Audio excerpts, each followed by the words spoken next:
제가 오늘 제목을 목사님이랑 좀 상의하면서 세상을 경작하는 그리스도인이라고 이렇게 정해봤습니다. 제가 이 말을 되게 좋아해요. 그러니까 하나님께서 창조하신 창조의 질서를 또한 인정하면서 또 그 질서를 경작함을 우리에게 맡겨주셨다는 것을 되게 굉장히 좋아합니다. 오늘도 이제 찬양하면서 계속 우리가 고백했지만 하나님의 나라가 과연 어떻게 임하는 걸까요? 예수 믿는 사람들이 진짜 많이 늘어나는 거?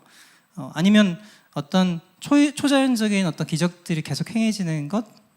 그것을 뛰어넘어 하나님의 뜻이 이루어지는 것, 그것이 부흥이고 그것이 하나님 나라의 성취라는 것을 우리가 너무나 잘 알고 있죠. 그래서 이 세상도 하나님께서 지으신 것이기 때문에 그 아름다움을, 본래대로의 아름다움을 회복하는 것이 무엇보다 중요한 것입니다.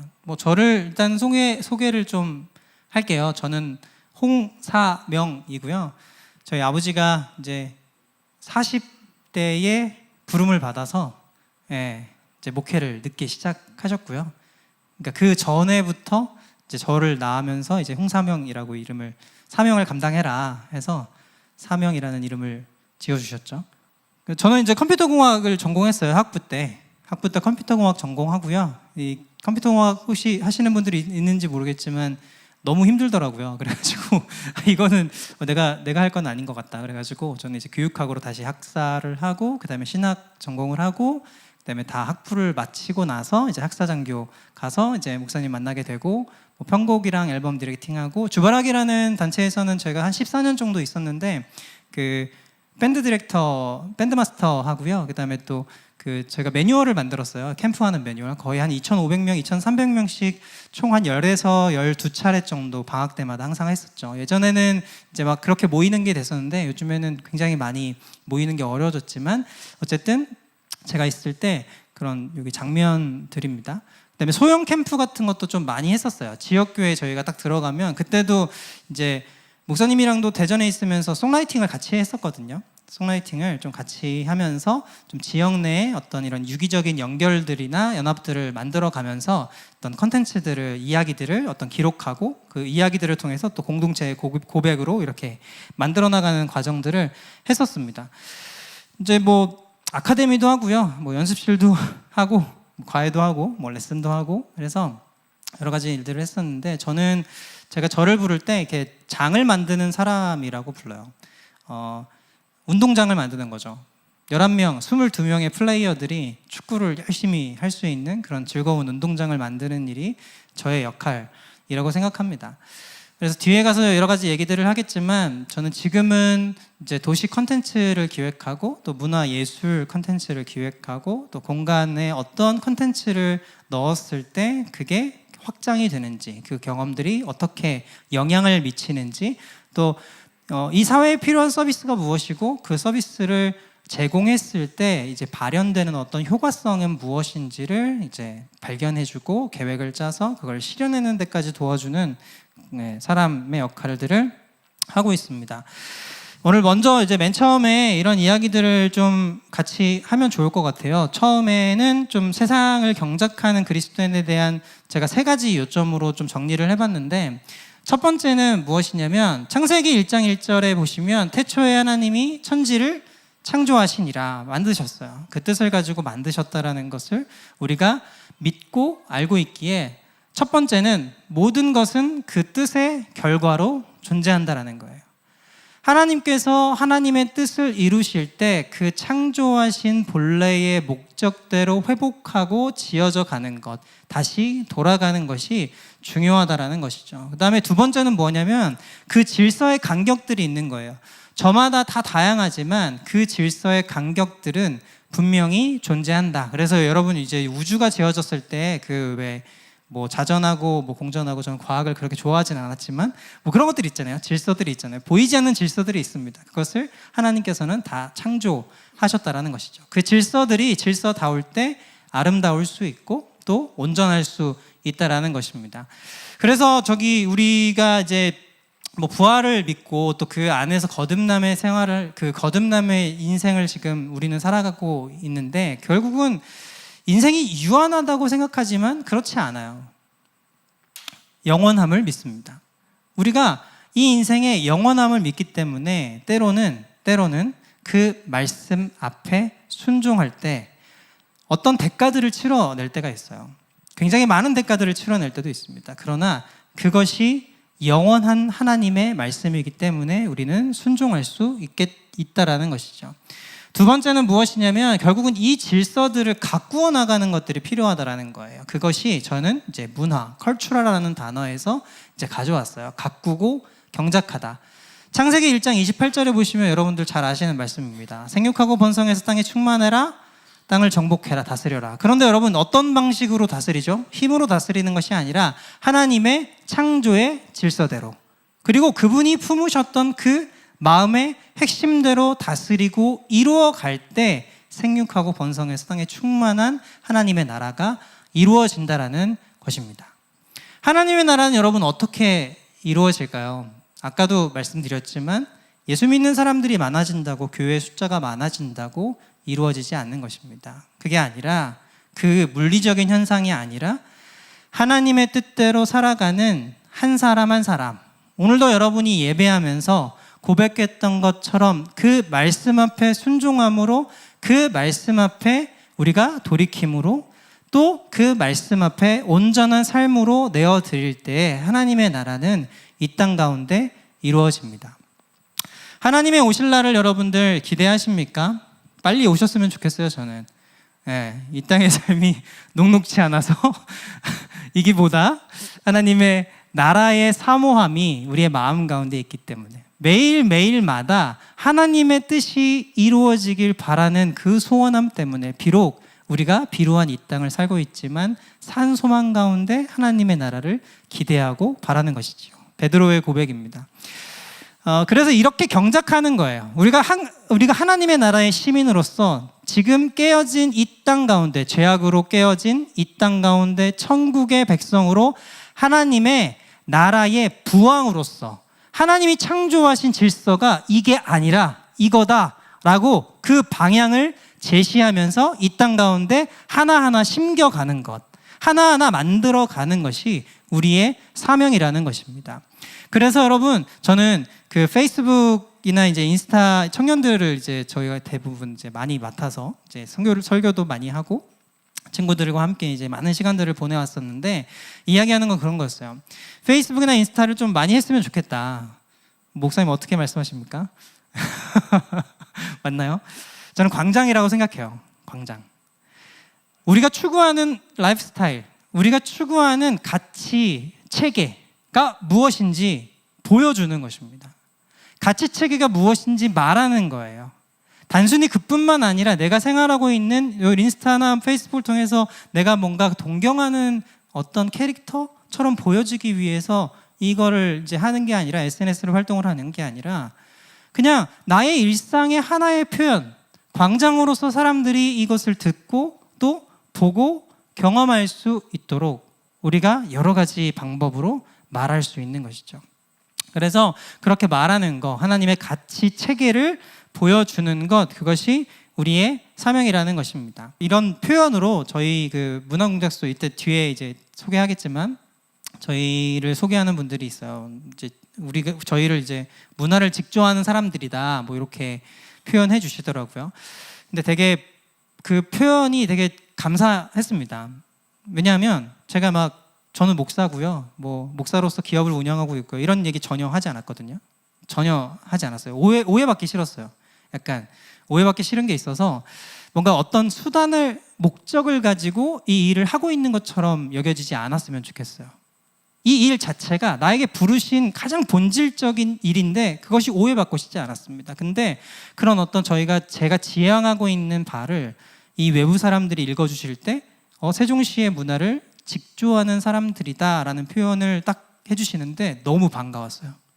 그게 제 사명이라고 생각했거든요. 그게 제 사명이라고 생각했어요. 세종시는요, 여러분 뭐 이렇게 아주 혹시 오신 분들이 있을까요? 아시는 분들이 있을지 모르겠지만 이주민의 도시예요. 이주민. 원래는 인구가 10만도 안 되는 지역에 도시가 생기면서요, 지금은 40만이 됐습니다. 10년 정도 조금 지났거든요. 한 11년, 12년 정도 지났는데요. 아파트 숲이고요. 그러니까 30만이 다 어디에서 왔어요? 다 타지에서 왔어요. 전부. 30만이. 다 타지에서 왔기 때문에 어떤 문화적인 구심점도 없고 이런 것들이 없기 때문에 뭔가 마을을 형성하거나 커뮤니티가 형성되는데 어떤 기능을 할 수 있는 역할들이 좀 많이 쇠퇴되어 만들어지지 않았던 거죠. 근데 거기에서 제가 봤던 문제인식은 이것들을 연결해서 서로 상호작용할 수 있게 해주는 게 너무나 중요하겠다라고 생각했습니다. 그래가지고 이 일들을 시작했고요. 그래서 이제 저희들을 직조하는 사람들이라 표현했을 때 저는 한편으로 어쨌든 내게 부르신 어떤 영역들이 또 다른 눈에 또 다른 언어를 통해서 저에게 이제 들려지는 것들이 되게 반가웠습니다. 그 다음에 세 번째는 무엇이냐면 저는 이제 제가 붙드는 어떤 이 세 가지 핵심 중에 마지막 세 번째는 요한복음 1장 1절입니다. 여러분 잘 아시는 말씀일 거예요. 말씀이 육신이 되어 우리 가운데 거하심에. 전능하신 하나님의 계시가 인간의 문화와 인간의 언어 안으로 들어온 거예요. 그렇다고 여러분 질문해 보시죠. 뭐냐면 하나님의 전능성이 제한받을까요? 그렇지 않아요. 절대 그렇지 않습니다. 문화가 바뀐다고 언어가 바뀐다고 하나님의 전능성은 결코 제한되지 않습니다. 우리는 그것을 믿습니다.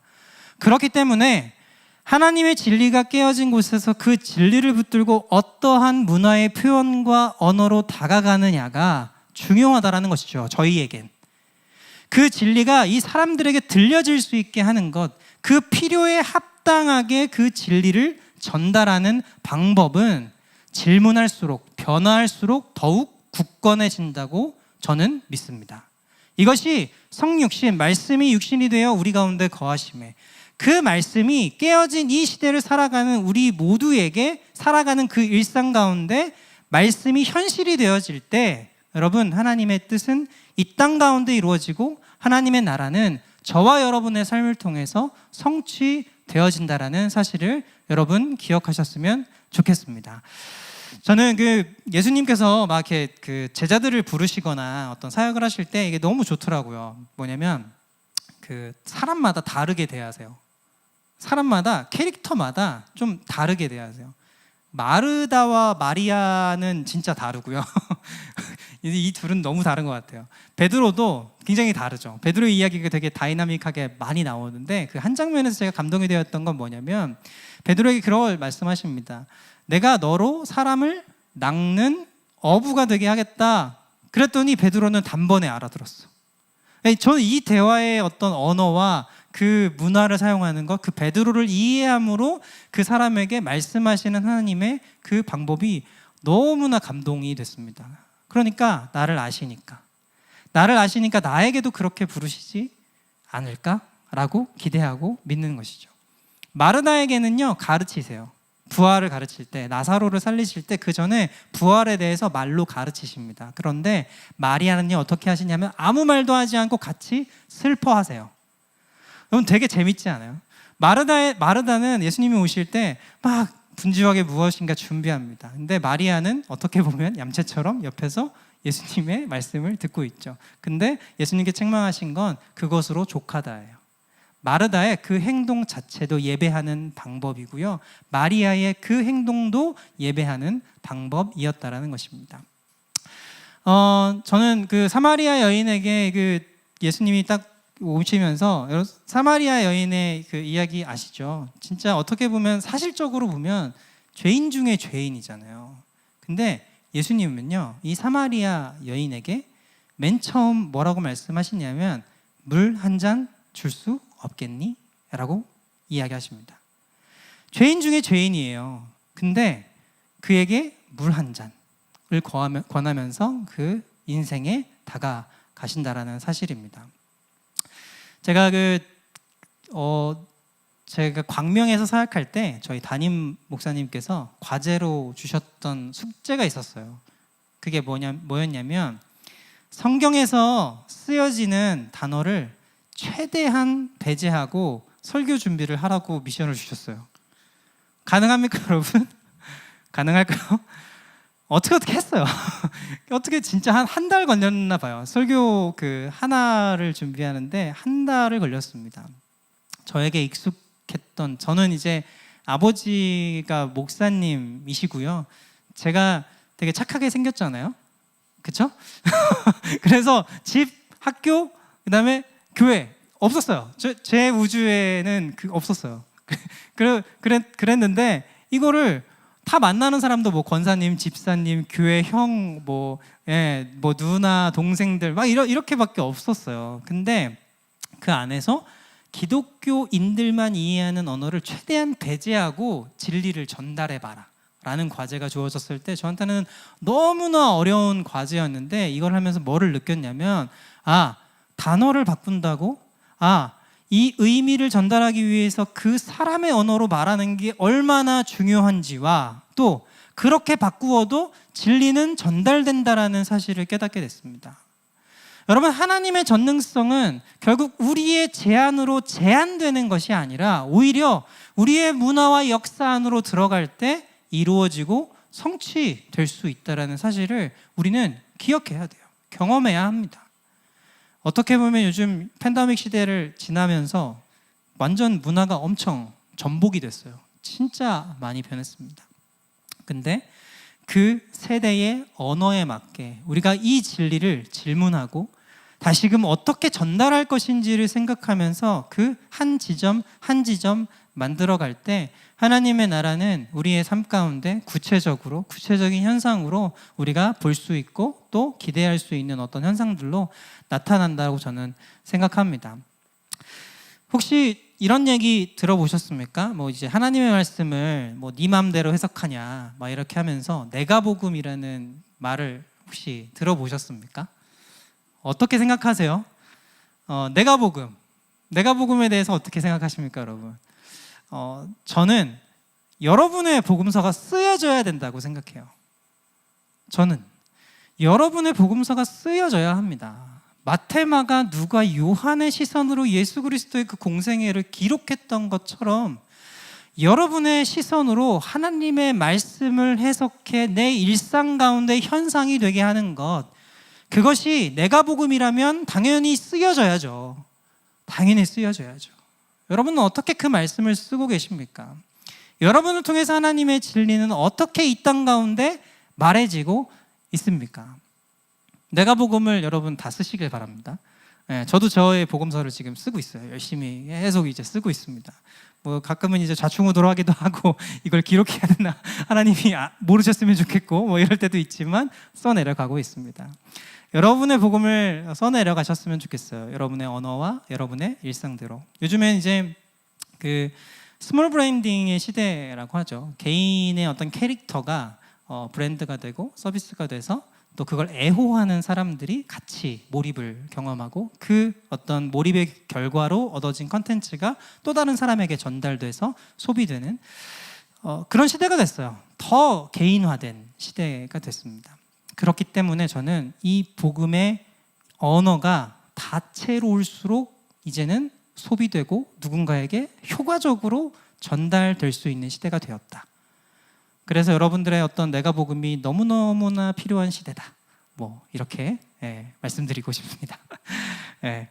앞에 좀 이런 얘기들을 그냥 간단하게 넘어가려고 했는데 그래서 좀 질문이 있어요. 질문은 뭐냐면 세상과 교회가 나눠질 수 있을까요, 여러분? 어떻게 생각하십니까? 저는 모든 것이 하나님의 것이라고 생각합니다. 성과 속이 나눠질 수 있을까요? 나눠질 수 없습니다. 하나님의 창조하신 모든 것은 하나님의 것이고 온 땅을 다스리네라고 우리도 아까 선포합니다. 하나님의 주권은 결코 어떠한 것도 예외됨 없습니다라고 우리는 선포합니다. 그 말씀 가운데 대개 나라와 권세와 영광이 영원히 아버지의 것입니다. 우리 주기도문으로 늘 고백하는 그 기도입니다. 나눌 수 없어요, 여러분. 우리가 교회죠. 여기가 교회입니까? 맞죠.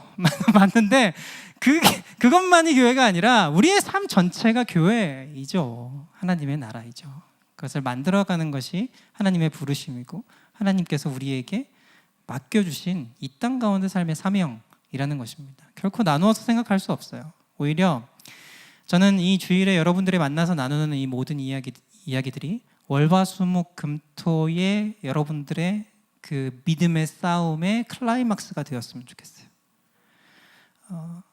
막 소진하고 월화수목 피곤해 막 이렇게 소진하고 막 상사들 뭐 내가 뭐 공부하는 것들 아니면 여러분들의 어떤 그 이제 일상의 여러 가지 이제 피곤함들 이러다 다 소진하고 주일날 충전받는 이런 개념이 아니라 월화수목 금토를 여러분들 믿음으로 살아내는 그 싸움이 클라이막스 주일날 터져 나오고 하나님의 위로가 있고 또 다음을 살게 하는 하나님의 말씀이 있고 그대로 우리가 살겠다고 고백하고 이런 일들이 이 모든 전인적인 우리의 삶을 통해서 온전히 고백되어질 수 있었으면 좋겠습니다. 두 번째 질문, 하나님의 나라는 어떻게 이루어지는가? 앞에서 계속 이제 설명드렸지만 결국은 무엇입니까? 통치입니다. 하나님께서 다스리시는가? 하나님께서 다스리시는가예요. 하나님의 통치가 우리 가운데 있는가? 온전히 이루어지는가입니다. 하나님의 나라는 옛날에 그런 찬양이 있었습니다. 돈으로도 못 가요 하나님 나라, 힘으로도 못 가요 하나님 나라, 거듭나면 가는 나라 하나님 나라, 뭐 이렇게 고백했던 노래가 있었죠. 하나님의 나라는 죽어서 가는 나라가 아닙니다, 여러분.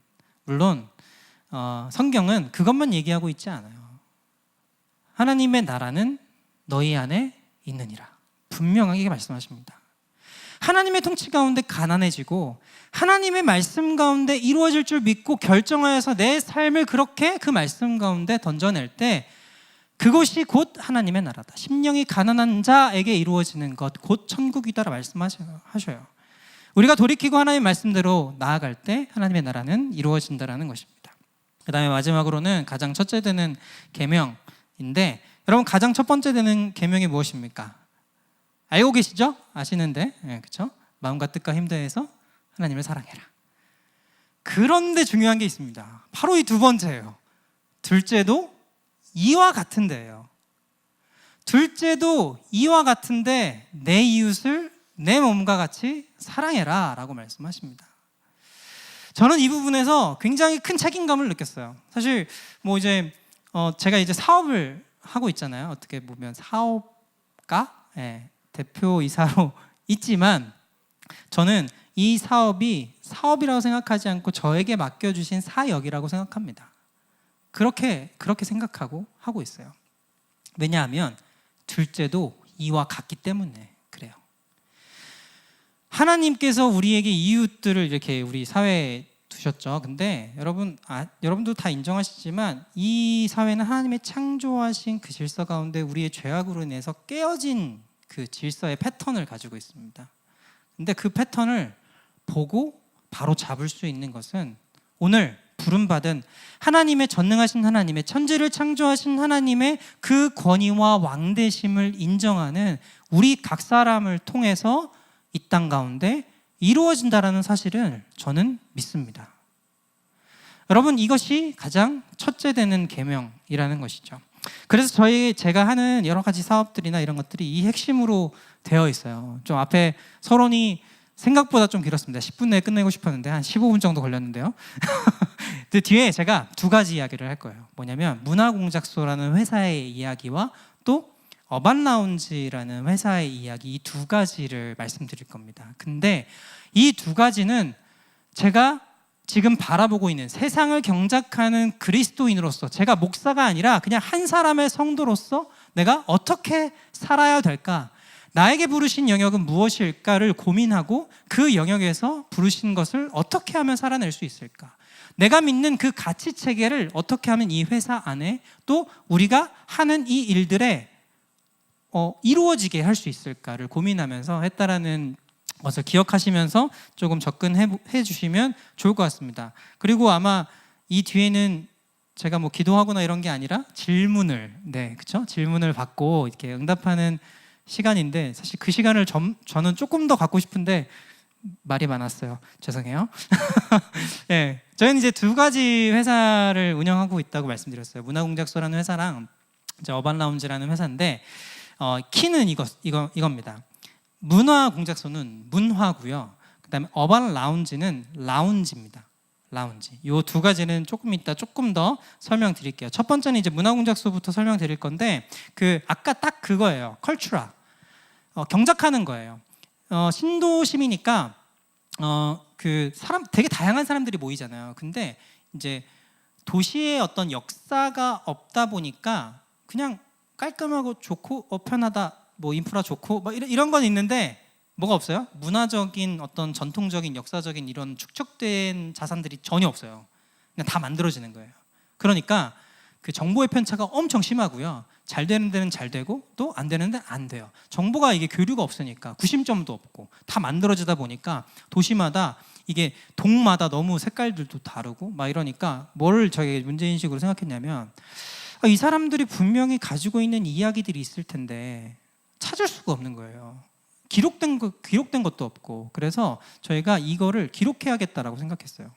그래서 그게 어떤 형태든 뭐 이미지든 아니면 동영상이든 막 이렇게 기록하면서 이걸 기록해야 되겠다의 하나의 축하고 또 하나는 이 기록들을 모아서 어떤 플랫폼화 해야겠다 라는 생각을 가지고 이제 문화공작소를 시작했고요. 문화공작소는 그래서 두 가지가 핵심이에요. 플랫폼과 스토리텔링. 그런 사람들의 도시의 사람들의 이야기, 여기 인천 사람들의 이야기를 담아서 뭐 동영상으로, 이미지로 아니면 사진으로 작가들이 어떤 기록해가지고 컨텐츠로 올리고 그것들을 모아서 플랫폼화 해 나갔습니다. 그래서 이런 식이에요. 문화공작소는 이제 로고가 이렇게 생겼거든요. 각자 이제 4가지 색깔로 되어 있는데 말풍선이에요. 각자가 가진 스토리가 있다. 이것도 저는 어떤 메커니즘으로 접근하냐면 하나님이 천지를 창조하셨기 때문에 예수를 믿든 예수를 믿지 않든 그 사람 안에 담긴 그 사람 다음이 반드시 존재한다 라는 걸 믿는 거죠. 그러니까 그 이야기를 담아내고 싶은 거예요. 그 이야기를 기록하고 이야기를 하면서 저는 그냥 이야기하지 않죠. 진짜 그 사람이 정말 갈망이 뭔지, 그 사람 안에 있는 진짜 스토리가 뭔지를 저는 질문합니다. 그런 인터뷰를 통해서 이야기들이 기록이 되죠. 그런 이야기들이 이렇게 모이다 보면 공통의 영역들이 생기게 된다는 거죠. 그게 플랫폼이 되고요. 그래서 어쨌든 문화공작소는 그런 일들을 하고 있고요. 한번 찾아보시면 문화공작소.com 검색해 보시면 저희가 하는 일들을 좀 쭉 보실 수 있을 거예요. 그래서 이 이야기들을 모아서 경작하는 거죠. 좀 부정적인 이야기들이나 어떤 이런 부분보다는 앞으로 가야 할 방향성, 강화할 수 있는 방향성을 잘 가이드해주고 보여주는 것이죠. 그러면서 이 마을이 이제 만들어지고 또 서로 연결되는 지점에서 어떤 좋은 컨텐츠들을 만들어내는 것이 저희 사명이라고 생각합니다. 저희 미션이라고 생각해요. 그래서 2가지 축으로 지금 계속 진행하고 있고요. 이제 스토리텔링의 한 축에서 미디어를 이제 기록하고 또 하나는 축제, 공연, 전시, 뭐 이제 온라인 플랫폼을 운영하면서 도시의 어떤 이야기들을 계속 중간 영역에서 소통시켜주는 역할들을 하고 있어요. 저희는 중간지대에 있다라는 말을 되게 많이 하거든요. 문화공작소는 무슨 얘기냐면 비어진 공간, 아무도 안 해. 아무도 안 해요. 도시에 필요한데. 이주민의 도시에서 사실 건물 짓기 바빴지, 어떤 시스템을 마련하기 바빴지, 그 속에 사는 사람들의 이야기를 들여보는 어떤 기업들은 많지 않아요. 근데 이게 필요하다라고 생각했어요. 계획도시로서 막 엄청난 고도의 성장을 하고 있고 너무나 편의성도 좋고 하고 있지만 여긴 결국은 사람이 살고 있는 곳이잖아요. 사람이 살고 있기 때문에 여기서 할 수 있는 거는 이 사람들의 이야기들을 잘 기록하는 것들이 필요하겠다라고 생각해서 이제 이 중간지대 역할들을 하고 있고 또 뭐 행정에서도 그렇고 뭐 시민에서도 그렇고 이 이야기들을 좀 잘 연결하는 일들을 저희 문화공작소가 지금은 하고 있습니다. 그래서 뭐 이런 일들을 하고 있어요. 축제, 공연, 전시를 기획해주고 또 결국은 저희가 어떤 기획하는 방식은 그런 겁니다. 첫 번째는 그 사람이 진짜 어떤 이야기를 하고 싶은지를 저희는 읽어내고 그걸 엮어내요. 그다음에 현실로 구현하죠. 그러니까 이 현실로 구현함을 통해서 실제로 어떤 것들이 일어나면 저희가 이거 표현 되게 많이 쓰는데 경험의 확장이라는 말을 진짜 많이 쓰거든요. 경험의 확장. 저희가 전시를 이렇게 기획하면서 그 전시를 경험했던 사람들이 왜 그 마케팅에서 쓰잖아요. 바이럴 마케팅이라고 하잖아요. 그래서 내가 경험해서 전시로 경험했던 걸 어떤 굿즈의 형태로 집에서 가져가서 똑같이 좀 이렇게 감성적으로 뭐 하고 싶다라든지 아니면 인스타그램에 올려서 내가 여기의 경험들을 또 다른 사람에게 전달한다든지 그래서 이런 효과성들을 생각하고 그 공연을 기획하고 또 확장될 수 있게 하는 장치가 뭘까? 들어왔을 때 어떤 느낌이 들까? 어떤 향을 맡을까? 어떤 소리를 들을까? 이런 분위기들 이런 것들을 이제 가장 좀 메시지를 강화해서 주고 그다음 그 경험을 했던 사람들이 또 다른 사람들에게 경험 이게 확장을 시킬 수 있는 구조로 이제 기획을 합니다. 그다음에 뭐 디지털 컨텐츠를 제작하는 거, 또 문화 교육을 하는 거 뭐 이런 것들이 있고요. 여기가 세종시예요. 지금 저기 아파트가 네 엄청 많습니다. 뭐 아파트 천지고요.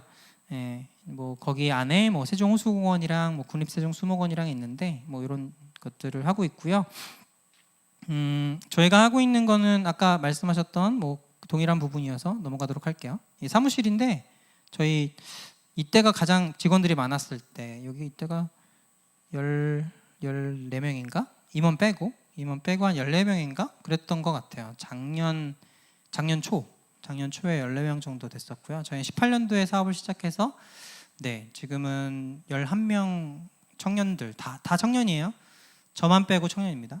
네, 저는 막 청년을 넘었고요. 네. 어쨌든 청년이고 싶은 네. 어쨌든 그 11명의 직원들하고 저하고 이제 3명하고 같이 문화공작소는 꾸려지고 있고요. 뭐 이런 일들을 하는 거예요. 이제 뭐 크리에이터 지역에 있는 어떤 사업자들 좀 창조적인 일들을 하는 이제 사람들의 이야기를 아카이빙하고 그걸 전시 형태로 풀어내거나 아니면 이제 그 행사 연간 총괄 행사 이런 거 있잖아요. 그런 것들이 이제 저희가 기획하고요. 그 작년에는 서울 국현미 전시도 저희가 큐레이션 했었어요. 그 이제 10년 동안 작가상을 받았던 분들의 이야기를 아카이빙해서 30분짜리로 만들고 그 만든 영상을 하나의 스크린에 똑같이 구현하는 게 아니라 여기 보시면 스크린이 꽤 있죠. 이걸 동시에 7개의 하는 기획들을 했었고요. 그 전시장에 좀 뭐 이렇게 역처럼 해서 뭔가를 이렇게 관람할 수 있게 그런 일들을 했었고요. 뭐 국립세종수목원에 저희가 도시숲이잖아요. 다 아파트밖에 없는데 국립세종수목원에 수목원이 생길 때 뭔가 이런 넓은 잔디밭에서 재즈 공연하고 좀 일상적인 대화를 할 수 있는 그런 공연이 있었으면 좋겠다라고 생각했는데 마침 이제 수목원에서 연락이 와가지고 그 공연을 기획해서 1년 동안 저희가 야외에서 네, 진짜 힘들었는데 여름에 진행했던 부분입니다. 그때에도 결국은 저희가 전달하고 싶은 내용들이 있잖아요. 도시의 삶의 어떤 팍팍함 아니면 뭐 도시의 어떤 아파트 숲에서 느끼지 못하는 어떤 가족들과의 이런 소통들 그런 것들을 메시지로 삼아서 이제 공연을 기획했던 거죠.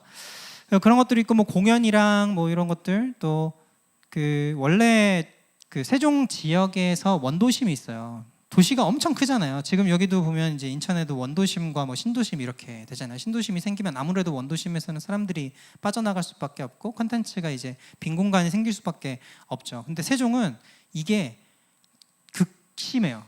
그러니까 없던 곳에 신도심이 생겼는데 그것도 완전 한국이 뭐야? 전 세계 이례적으로 없는 진짜 그 도시가 생겨난 거거든요. 그러니까 조치원은 진짜 완전 굉장히 소외될 수밖에 없는 거죠. 하여튼 근데 조치원에는 굉장히 많은 컨텐츠들이 있어요. 지역 컨텐츠들, 축적된 컨텐츠들이 있어서 저희가 이걸 우리가 하겠다 이렇게 맡아서 작년 1년 동안 저희가 조치원에 있는 컨텐츠들을 발굴하고 그 다음에 청년 창업가들을 거기에 이제 안착시키고 그 1년 동안 네트워크를 통해서 여러 가지 프로젝트를 내고 이제 또 뒤에서 좀 보실 수 있을 거예요. 그런 것들을 해서 조치원 415라는 뭐 이렇게 브랜드도 만들게 됐었고요. 이런 일들을 중간에서 저희가 시랑 어떤 시민이랑 도시랑 이렇게 연결해서 여러 가지 일들을 했습니다. 이건 저희 사무실이고요.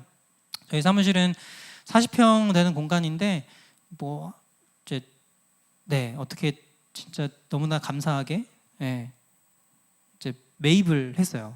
돈이 많아서가 아니고요. 은행의 대출입니다. 지식산업센터여서 어떻게 딱 타이밍이 맞아가지고 저희가 이 사무실에 들어갈 수 있게 됐어요. 네. 그 다음에 뭐 이런 콘서트, 창업 콘서트. 이게 조금 요즘 지나가 청년들, 보면 대학생들이 꼭 가져야 될 거는 자존감이라는 거죠.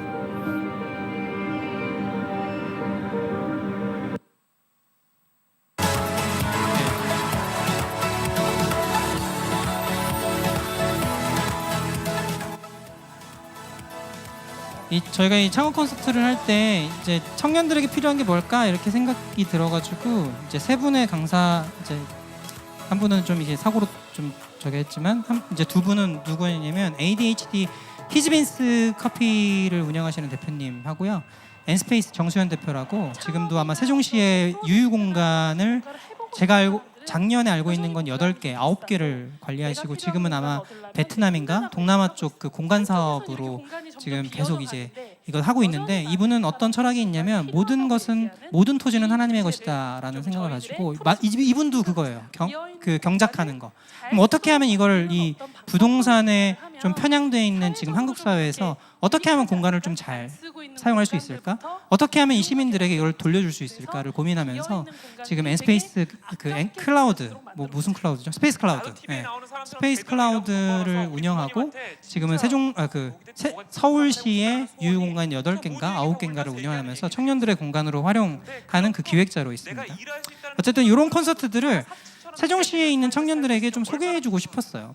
그 이야기들. 그다음에 이 이야기들이 얼마나 이렇게 도전하고 실제화되고 있는지를 좀 보여주고 싶어서 그런 일들을 기획했었죠. 그래서 이때도 진짜 제가 수련회를 하는 그 가닥이 있으니까 막 돌아다니면서 홍보하고 그래서 500명이 왔어요. 500명. 강당이 꽉 찼고 엄청 놀랬었죠. 그때도. 그거를 이제 하나로 케이스로 만들면서 계속 시에서도 그렇고 여러 가지 일들을 맡겨주셨죠. 네. 이 부분은 빨리 지나가야 되겠네요. 네. 뭐 이런 영상들도 저희가 이제 만들고 지금 이제 아무래도 여러분들한테는 영상으로 보여주는 게 조금 그래도 빠르게 저희가 하고 있는 일들에 대해서 보여드릴 수 있을 것 같아가지고 네, 이렇게 준비를 한 부분이긴 합니다. 몇 가지 좀 지나갈게요. 이것도 찍는다.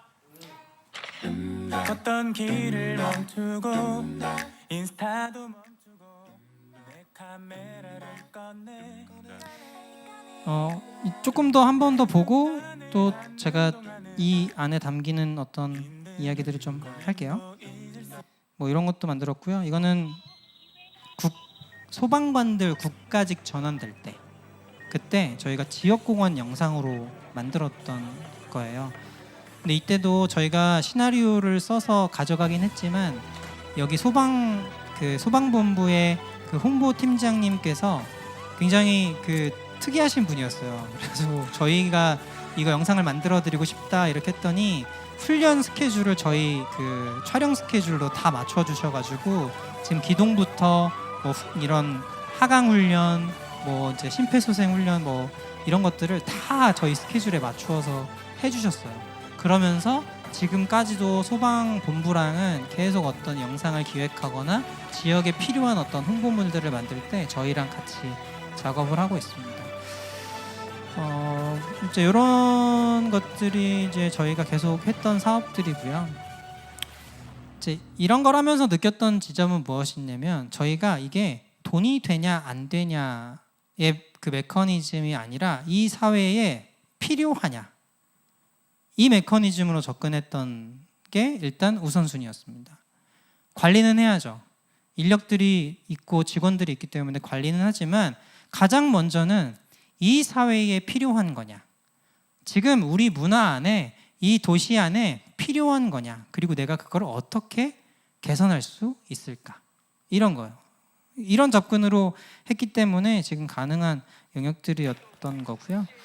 여기는 너무나 안타깝게도 철거된 곳인데 혹시 반치광이라는 영화 아십니까? 이제 반치광 영화를 아시는 분은 좀 이제 나이가 있으신 분들인데 거의 세트장으로 쓰여졌던 곳이에요. 세트장으로 쓰여졌던 곳인데 저희가 지역에 이런 곳이 있었다라는 것을 발견하면서 옛날에 군창고로 쓰여졌던 곳인데 권투장으로 지금은 없어졌어요. 안타깝게도 이게 민간의 개인 토지여가지고 결국은 철거가 됐습니다. 이게 철거가 안 되기려고 엄청 씨름을 했는데 안 돼서 아쉬워요. 어쨌든 뭐 그런 이슈들이 있습니다. 그래서 사회 이슈들, 도시의 이슈들, 마을이 가지고 있는 그 본연의 컨텐츠가 뭔지 이것들을 잘 정돈해서 보여주려고 노력을 많이 했었고요.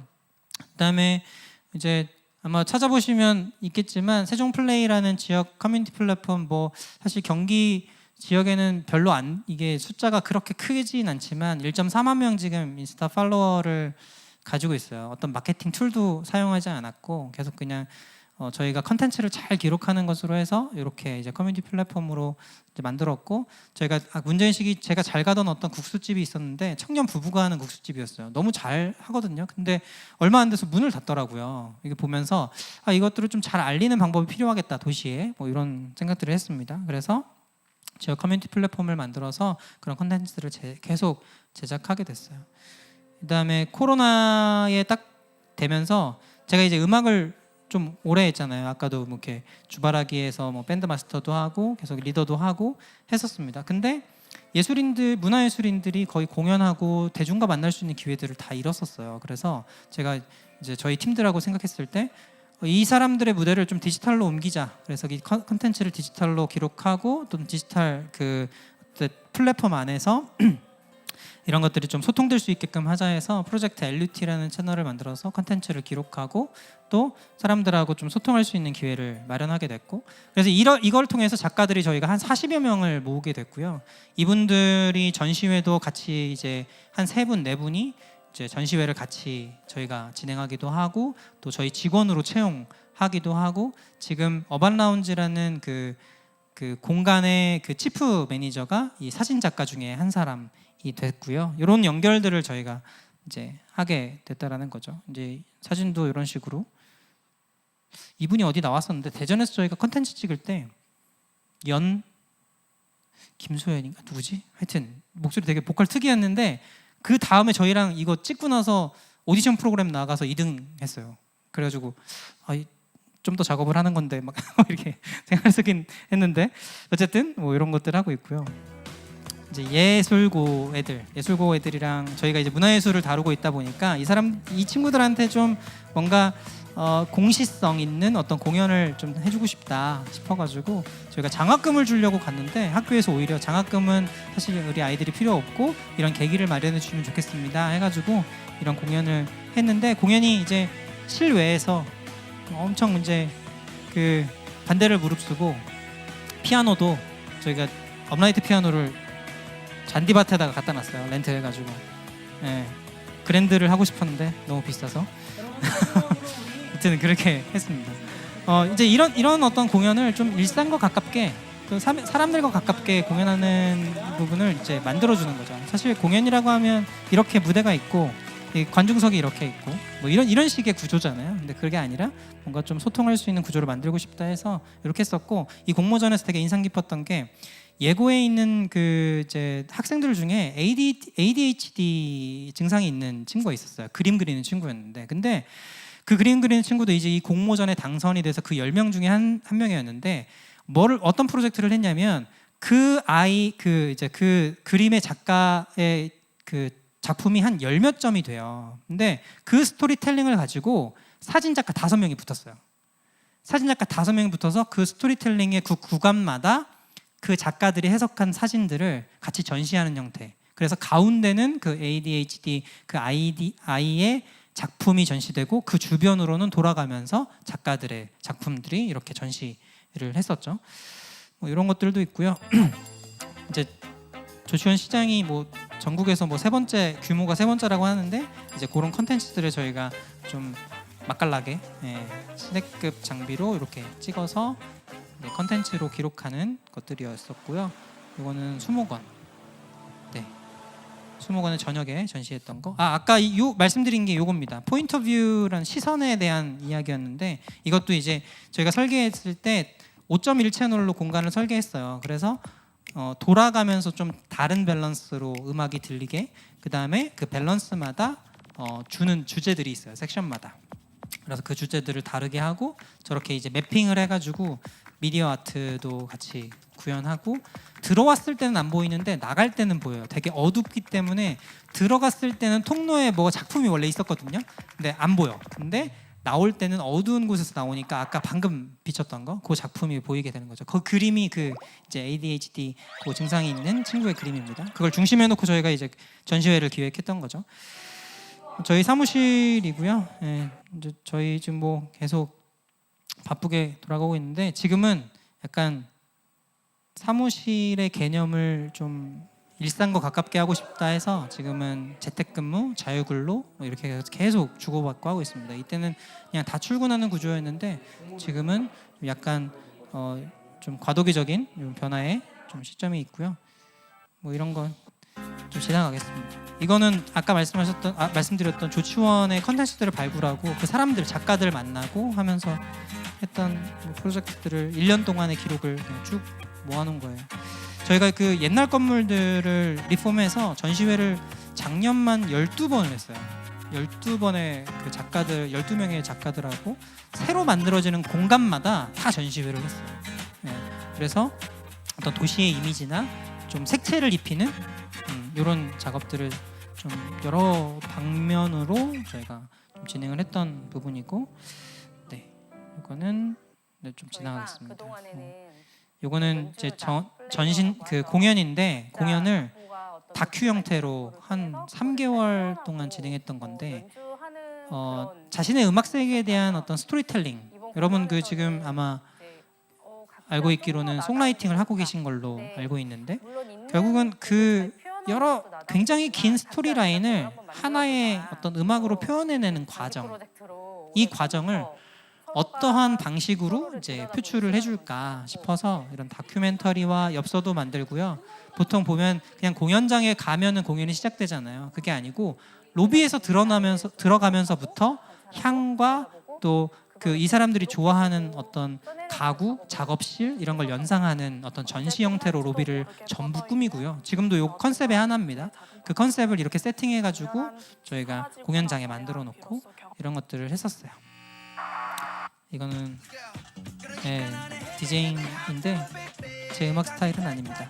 그러나 좋아하는 청년들이 있어서 고대랑 홍대가 있거든요, 세종시에. 그래서 그런 것들 하는 거고요. 요거는 이제 지금 계속 확장되고 있는 사업 중에 하나인데 뭐냐면 DIT, Do It Together예요. 그래서 원도심의 어떤 버려진 공간들을 실제로 여기 사는 사람들이 함께 필요한 공간으로 리폼하고 가꾸는 걸 직접 하는 거예요. 전문가들의 이제 손으로 다 하는 게 아니라 전문가는 그냥 멘토, 목수분이 멘토예요. 전기를 다루시는 분들이 멘토고 실제로 할 수 있는 사람들, 저도 손으로 만드는 거 굉장히 좋아하는데 그런 공간들을 만들어서 지역에 필요한 어떤 기능을 할 수 있는 공간으로 다시 리폼하는 거죠. 재생시키는 거예요. 다시 재편해서 이게 가치 있게 하는 거죠. 뭐 그런 것들이 있고요. 뭐 영화제랑 뭐 전시 이런 인터뷰 뭐 하면서 여러 가지 일들을 하고 있고요. 문화공작소가 하는 일들입니다. 뭐 이거는 이제 저희 아마 문화공작소 협동조합 기업정보 웹 쳐보시면 그냥 다 공개 자료들이니까요. 한번 보시면 좋을 것 같아요. 그래서 저희는 이제 공작소 그 회사 안에서도 뭔가 이런 가치 체계들을 좀 잘 마련하려고 되게 노력을 많이 하고 있고요. 나중에 이거는 자료는 제가 목사님 통해서 드릴 테니까 천천히 한번 보셔도 좋을 것 같습니다. 두 번째로는 이 어반라운지라는 회사인데요. 뭐냐면 그 지금 저희가 보고 있던 문제인식은 이거였습니다. 지금 청년들에게는 거실이 없다라는 거였어요. 물론 이제 거실이 있는 분도 있겠지만 사회 의미적으로 거실이 없다고 생각했어요. 특히 그 지금 저희 조치원의 세종시에는 고려대 세종 캠퍼스, 홍익대 세종 캠퍼스 이렇게 해서 총 한 3만 명이 조금 안 되는 그 학생들이 살고 있어요. 근데 대부분 어떻게 살죠? 다 자취해서 되게 좁은 방 안에서 살아요. 그러니까 내가 작업을 하고 싶어, 뭔가 공부에 열중하고 싶어. 근데 대부분 어디 가십니까? 대부분 커피숍을 가지 않으십니까? 작업실이 있는 것도 아니고, 그죠? 대부분 커피숍을 선택하는데 그게 어쩔 수 없이 가는 거지, 공간 소비가 뭔가 필요해서 그 필요에 합당한 서비스가 있기 때문에 가는 게 아니죠. 주방도 축소됐고요. 지금 역사 이래로 한국 사회에서 가장 많은 단독 가구가 살고 있는 시대예요. 단독 가구가 살아간다는 건 집이 큰 게 필요가 없어요. 주방도 없어도 되잖아요. 그렇죠? 세탁실 없어도 돼요. 요즘엔 뭐 세탁방 다 있는데요. 그러니까 이게 사회적인 현상과 지금의 어떤 필요들을 느끼기 때문에 그런 서비스를 하는 것이죠. 마찬가지로 이게 거실이 이 친구들한테는 너무 필요한데 없는 거예요. 개인적인 몰입을 하기도 필요하고 아니면 누군가와 연결이 되는, 각 방마다 연결이 되는 그 라운지 역할들을 해야 되는데 여러분 아시잖아요. 만날 기회가 진짜 없어요. 뭔가 내가 몰입하는 이 부분에 대해서 좋아하는 취향을 만나면 너무나 다행이지만 그게 아니라면 만날 기회가 진짜 없는 거죠. 그래서 라운지가 필요하다라고 생각했고, 그래서 어떤 사적인 몰입을 할 수 있는 거, 내가 작업을 할 때 독서를 할 때 방 안에서, 침대가 있는 방 안에서 하는 게 아니라 나와서 거실에서 뭔가 집중할 수 있는 그런 사적인 공간이 필요하다. 또 하나는 그런 사적인 어떤 몰입을 했을 때 나온 강화된 컨텐츠는 또 다른 누군가에게 확대되어서 어떤 공적인 확장을 가져올 수 있게 해야 한다라는 게 이 두 가지 핵심이었습니다. 그래서 슬로건도 어떻게 정했냐면 Private Passion, Public Impact, Tomorrow We Design Tomorrow라는 이런 제목으로 저희가 어반라운지라는 이제 회사를 설립하게 됐고요. 이 어반라운지라는 회사는 결국은 도시에 축소될 수밖에 없는 거실의 기능을 다시 되찾아주자라는 거였어요. 지금 시대는 여러분 더 파편화되어 있어요. 여러분 아마 학생 때, 초등학교 때 들었던 건 핵가족화? 아니다. 여러분들은 거의 안 들었을 것 같은데요. 제 시대 때 좀 많이 들었던 것 같아요. 저는 초등학교 때, 중학교 때는 핵가족 이런 걸 이렇게 얘기했었거든요. 근데 요즘은 어때요? 그 송기령 씨가 아마 그 정의했던 핵 개인화의 시대가 왔어요. 더욱 파편화되고 더욱 소형화되고 있어요. 그러나 몰입도는 저는 더 높아졌다라고 생각해요. 그런데 몰입도가 높은 컨텐츠는 결국 어디에서 꼽히게 되냐면 누군가에게 전달이 되어지고 그것이 공적으로 확장됐을 때 임팩트가 있는 거예요. 꽃이 피게 되는 거거든요. 이 연결을 하는 그 공간이 필요하다, 그 서비스가 필요하다라고 생각했습니다. 그래서 저희는 이제 어반라운지라는 회사를 설립하게 됐고, 그 도시에 특히나 이것들이 많이 나타나기 때문에 그 도시에 이런 서비스들이 필요하다고 생각했어요. 그래서 막 공간을 보고 막 이렇게 후보군 여러 군데 해가지고 하나를 딱 정했고요. 거기를 이제 디자인하고 공간에 어떤 메커니즘으로 어떤 조명을 얹어야 되지, 어떤 밸런스를 가져야 되지, 뭐 이런 것들을 설계해서 저희가 이제 이렇게 공사를 해서 이런 공간이 됐습니다. 네, 이런 공간이 됐고요. 네, 이렇게 그냥 쭉쭉 보여드릴게요. 딱 보시면 이제 카공족들을 위한 카페 맞습니다. 저희 우스갯소리로 찾아보시면 블로거 중에 한 분이 그런 얘기했어요. 입장권은 노트북이라고. 거의 95% 이상이 노트북을 다 들고 와요. 작업을 다 하고요. 새벽 2시까지 운영합니다. 작업 공간이 필요해요. 홍대생들은 특히나 디자인하는 친구들이 많아서 개인 작업할 공간이 필요해요. 저희 2시에 종료하는데 2시에 끝나고 이제 어디 가세요? 이렇게 하면 또 작업하러 간대요. 예, 어디로 가요? 집으로 가거나 아니면 술집 가서 술 먹으면서 옆에서 작업하고, 아니 이 시간에 술 마시냐 그랬더니 막 그렇다고 하더라고요.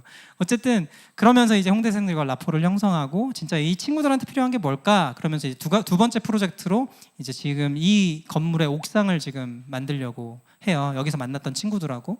그다음에 그 작업실, 개인 작업실을 좀 싼 임대료를 제한하는 그 이제 공간이 있어서 거기서 이제 작업실을 좀 더 만들려고 합니다.